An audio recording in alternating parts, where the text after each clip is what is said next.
সরকার পরিচালনার ক্ষেত্রে যদি এই ছাত্র সমন্বয়করা অংশ না নিতেন তাইলে এইটা বেটার হইতো কিনা, মানে জাতীয় সরকার করার ক্ষেত্রে এইটা একটা উদ্যোগ হইতে পারতো কিনা, যারা বিপ্লব করছেন তারা যদি অন্তর্বর্তীকালীন সরকার না করতেন, নাকি তারা অন্তর্বর্তীকালীন সরকার শুধু গ্রহণই করেন নাই, প্রফেসর ইউনূসের মতো বলতে হবে ছাত্ররাই তো আমাদেরকে এই চাকরি দিয়েছে, ব্যাপারটা কি ওরকম?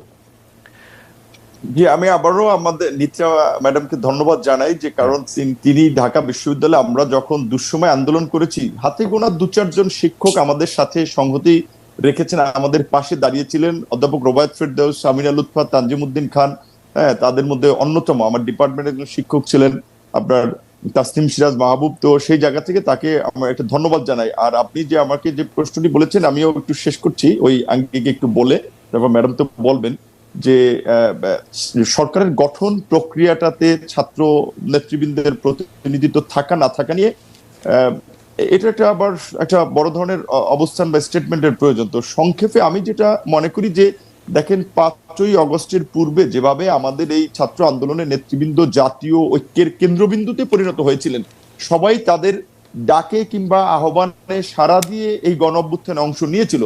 সেই ক্ষেত্রে এই যে রাষ্ট্র সংস্কার একটা বড় কর্মযজ্ঞ, সেইখানে কিন্তু আমাদের এই ছাত্র নেতৃবৃন্দ একটা সেন্টারে থাকতে পারতো। তারপরেও সরকারে আমি মনে করি যে ছাত্রদের প্রতিনিধিত্ব থাকা দরকার ছিল, কারণ আমরা 71-এ একটা পরিবর্তন দেখেছি, 90-এ একটা পরিবর্তন দেখেছি, কিন্তু সেই পরিবর্তনের সুফল যারা পরিবর্তন করেছে তারা তাদের চিন্তা ভাবনার আলোকে সেটি হয়েছে বলে আমরা পরবর্তীতে লক্ষ্য করি নাই। সেই জায়গা থেকে ছাত্রদের প্রতিনিধিত্বটা থাকা দরকার বা ছিল, আমি যেটা মনে করি। আর আমি যে কথাটি খালেদ ভাই কি কিছু বলছেন নাকি আমি বলতেছি? আমি না, আপনি বলছেন যে নূর, ধন্যবাদ আপনার কাছে, আমরা আবার পরে আসবো। সামিনা লুৎফা নিত্রা, আপনার কাছে একটু আসতে চাই যে আপনাকে শেষ করি। আপনাকে জি শেষ করেন, তাহলে বলেন নূর, শেষ করেন খুব দ্রুত। আমি জাস্ট আমার হ্যাঁ, আমি যে ইস্যু আপনি জি শুরুর রিমার্কসে আমার সেখানে লাস্ট স্টেটমেন্টটা হচ্ছে যে আপনার সরকার গত 3 মাসের যে পারফরমেন্স, সেটা আমার দৃষ্টিতে খুব স্ট্যান্ডার্ড পারফরমেন্স কিংবা সরকারের স্মার্ট মুভ হচ্ছে না, বরঞ্চ সরকারের কিছু কর্মকাণ্ড এবং তাদের প্রক্রিয়া নিয়ে রাজনৈতিক দল থেকে শুরু করে নাগরিক সমাজ কিংবা অন্যান্য স্টেক হোল্ডার বলেন, তাদের একটা অংশের মধ্যে বেশ কিছু কনসার্ন তৈরি হয়েছে। এই কনসার্ন যদি তারা সঠিকভাবে আপনার অ্যাড্রেস করতে ব্যর্থ হয়, তাহলে আসলে সরকারের সামনে এগিয়ে চলার পথটা খুব মসৃণ হবে না। এইটুকু আমি বলতে চাচ্ছি আমার প্রথম পয়েন্টে। জি নূর, আপনাকে ধন্যবাদ। অধ্যাপক নিত্রা, আপনাকে স্বাগত জানাই। আমরা আপনার কাছ থেকে একটু জানতে চাইবো যে আগামীকাল অর্থাৎ 8 নভেম্বর শুক্রবার আমরা অন্তর্বর্তী সরকারের 3 মাস পূর্ণ হবে। এই 90 দিনের সরকারের কর্মকাণ্ডে আপনি সন্তুষ্ট কিনা?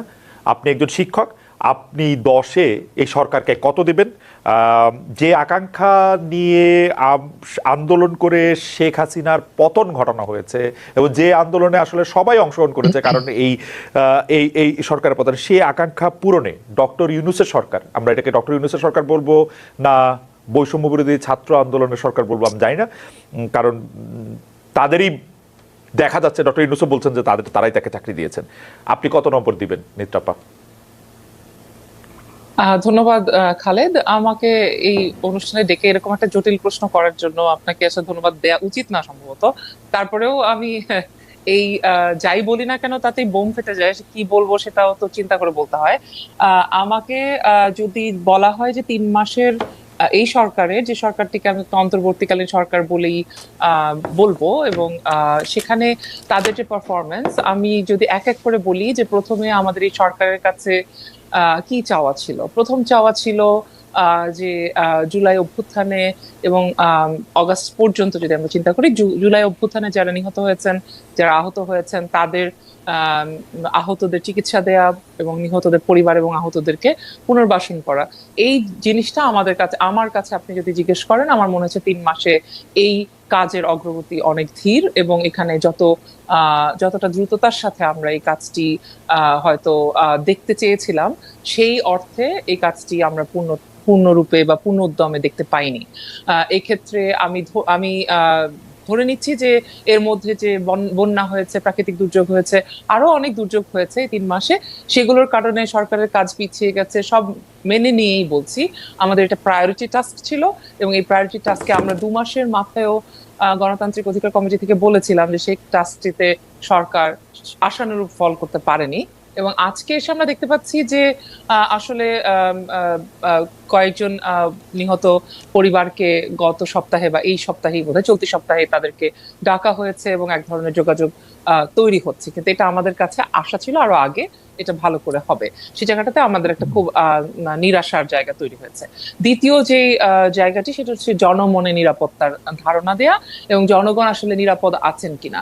এবং জনগণ বলতে আসলে কিন্তু সংখ্যাগরিষ্ঠ জনগণকে বোঝায় না শুধু, জনগণ বলতে নানান রকম জনগণ, তার মানে বিভিন্ন বর্গের মানুষ, নারী, শিশু এবং বিভিন্ন ধরনের ধর্মীয় এবং জাতিসত্তাগত যারা সংখ্যালঘুকৃত মানুষ আছেন, তাদের প্রত্যেকের যে স্বর, সেই স্বর কিন্তু আমরা শুনতে পাচ্ছি না, বরং আমরা গত 3 মাসে দেখেছি নানাভাবে তাদের অধিকার খর্ব হচ্ছে, তাদের উপর হামলা হচ্ছে, আক্রমণ হচ্ছে। এমনকি পাহাড়ে যে আক্রমণ হয়েছে, যে হত্যাকাণ্ড হয়েছে, সেগুলোর ক্ষেত্রেও আমরা খুব জোরালো পদক্ষেপ দেখতে পাইনি সরকারের কাছ থেকে। যে পদক্ষেপ আমাদের নারীদেরকে, আমাদের ভিন্ন মতাবলম্বী মানুষদেরকে, ভিন্ন জাতিসত্তার মানুষদেরকে, ভিন্ন ধর্মের মানুষদেরকে এক ধরনের স্বস্তি দেবে যে না, এই সরকার আমাদের সাথে আছে, সেই অবস্থানটা তারা পরিষ্কার করেন নাই। এবং যেহেতু আমরা জানি, এই কথাটি আমি বলছি এটা জেনে এবং মেনেই, যে বাংলাদেশের সব পুলিশ ফেরত আসেনি, এখনো আমাদেরকে আর্মিকে ম্যাজিস্ট্রেসি পাওয়ার দিয়ে অনেক কিছু চালাতে হচ্ছে, এই সমস্ত কিছু জেনে বুঝে পাচ্ছি। ম্যাডাম, ট্রাফিকেরও কিন্তু শৃঙ্খলা ফেরেনি।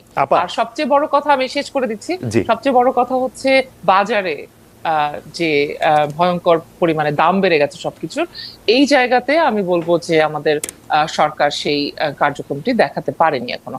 অনেক সংস্কার কমিশন হয়েছে, আমরা আশাবাদী সংস্কারগুলো হবে, কিন্তু তার আগে আসলে মানুষকে বেঁচে থাকতে হবে, তো মানে নিরাপত্তা নিয়ে বেঁচে থাকতে হবে। এই জায়গাগুলোতে তাদের অনেক কাজ করবার আছে। না আপা, আমি যেটি বলতে চাইছিলাম যে একটি তো হচ্ছে পরিবর্তন করতে পারে নাই, এটা একটা সময় 90 দিন যেটি নূর বলতে চেষ্টা করলেন, আরেকটি হচ্ছে যে পরিবর্তন করবেই না। এই সরকারের সাথে, এই সরকার সংখ্যাগুরুরই সরকার, এই অন্তর্বর্তীকালীন সরকারের আচরণ দেখে কি এইটা মনে হইতেছে না যে তারা আসলে যে নাম্বার, যেদিকে বেশি নাম্বার, যেদিকে যারা ক্ষমতাবান, যারা হলো বেশি ভোকাল, তাদের কথাই শুধু শুনবে।